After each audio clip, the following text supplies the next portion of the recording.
Hey, what's good, guys? Coming back to me today.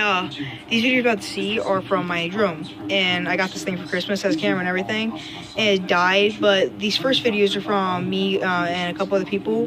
We went to an ice skating place, not really meant for ice skating, but it was called. We went there and we just sat there. But the ice started breaking, and I decided to bring my drone up into the air and just see what's going on. And I guess there's cracking everywhere when I went back and looked for the video.